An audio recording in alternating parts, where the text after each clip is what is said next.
Hello friends, I'm extremely happy to meet you today with a super interesting story for October 15 on this day.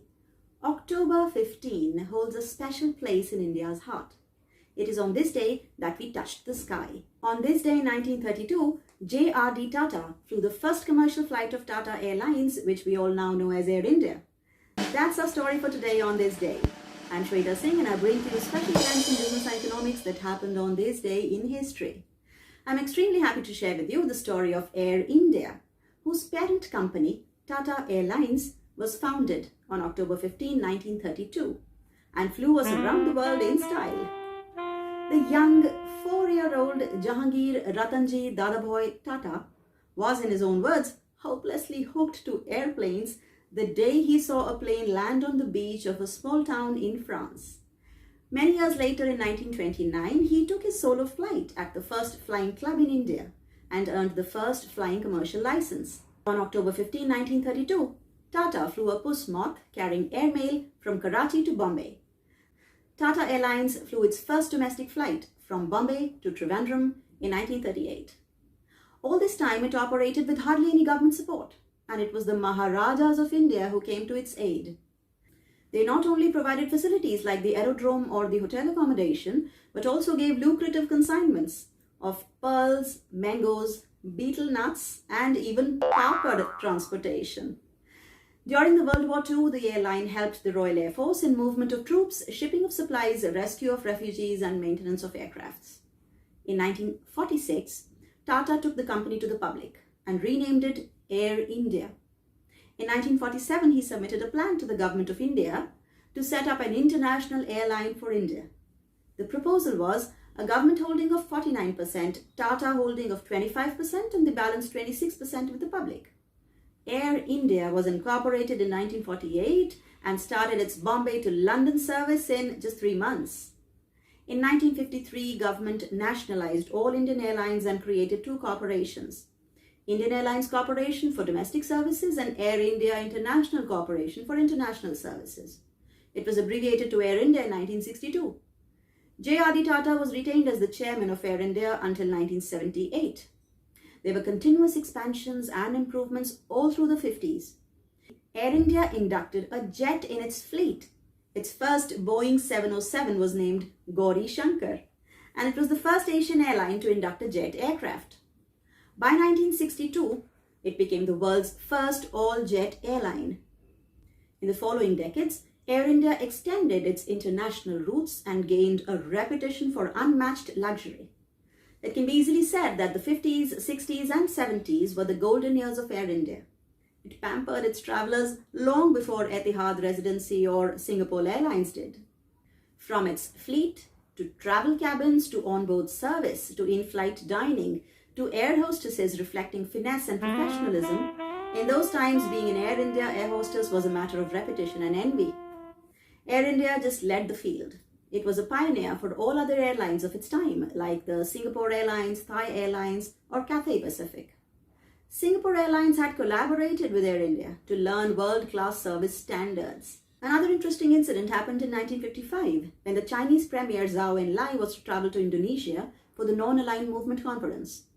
At that time, China did not have a long-distance aircraft, and an Air India flight was chartered to fly the Chinese Prime Minister and his delegation. The saga of Air India cannot be narrated without the mention of the Maharaja. He made his debut in 1946.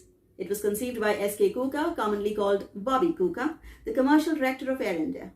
He made him look like royalty, but never made him royal. The Maharaja was a man of many parts. A lover boy, a sumo wrestler, a pavement artist, a postcard vendor, Red Indian, Arab, Chinese, and whatnot. They let their endearing mascot be at its creative best to capture the attention of the world, and that it surely did.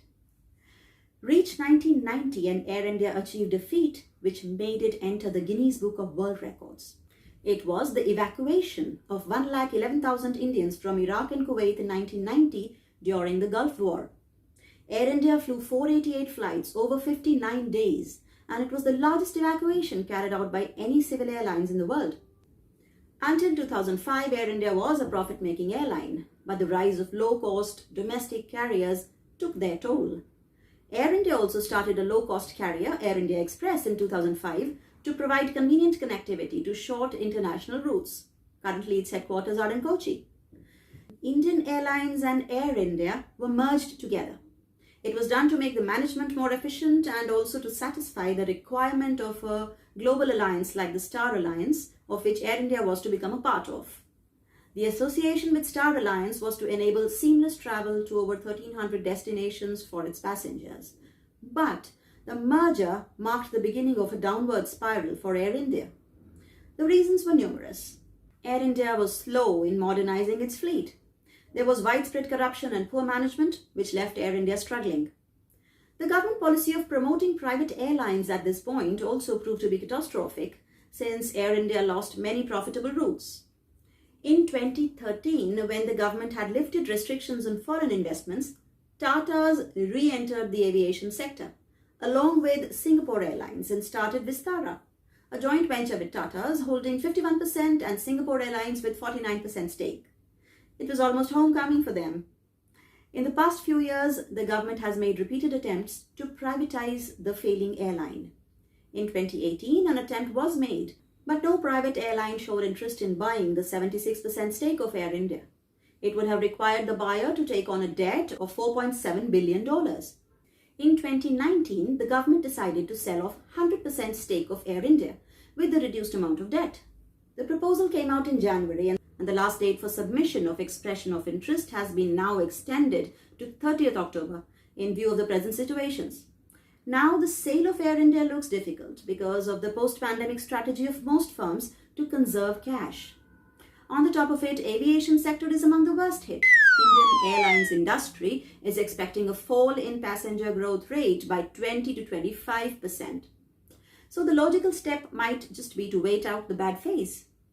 Meanwhile, the airline might need a bailout by the government in terms of a capital infusion or a restructuring of loans. Amidst this tough time, it's once again Air India and Air India Express which have stepped in to bring about one of the world's largest repatriation operations. It has operated thousands of flights in several phases to bring back nearly 1 million stranded Indians from across the globe. It is the massive Vande Bharat mission. Despite its precarious financial position, Air India is one of the very few airlines which has evacuated such a large number of passengers during the pandemic crisis, bringing back Indians and repatriating foreigners. Private flights were also allowed in later phases. Not to miss, this mission helped Air India earn the much-needed revenue. It has also been instrumental in reaching every corner of the country to supply medical equipment. Let's not miss the Air India One, India's first ever VVIP aircraft meant to be used by the President, Prime Minister and Vice President. Inducted in Air India in 2018, they would be operated by the Indian Air Force. That's all for now on Air India. Let's watch the new developments closely as they unfold, since Tatas are considered the only serious buyers for Air India. We might as well be watching life coming full circle for Air India. See you soon with more such interesting and informative stories that were created on this day.